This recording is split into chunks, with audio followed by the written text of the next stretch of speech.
Don't get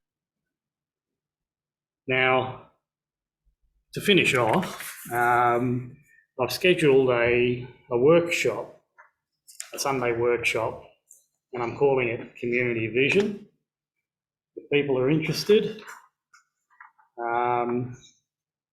what it does is what I've just talked about. It redefines this as loving, interdependent producer creators rather than consumer slave victims. And it's, like I said, it's a monstrous lie.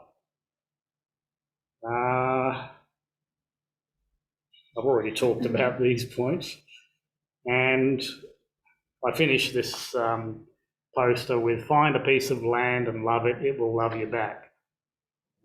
100 years ago, 90% of the population knew how to grow stuff in their backyards. These days, what is it? 10% less?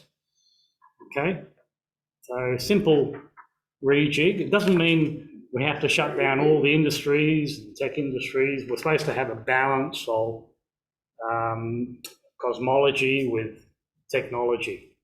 Right? There's nothing wrong with technology, but if it overtakes the cosmology, the spirituality, right, we could end up being controlled by machines and by algorithms. Yeah, and the algorithms, we ran a workshop here, or Maria ran a workshop yesterday, and it comes down to algorithms. If you've ever encountered code, it's if, then, else. Right? There's no humanity there. There's no empathy, no compassion, no love. It's either this or that, and that's that. Now, they're already codifying the legal system.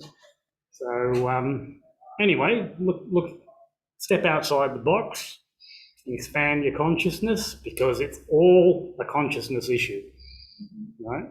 That's what I'm saying anyway. So you can kick me off now. So thank you very much.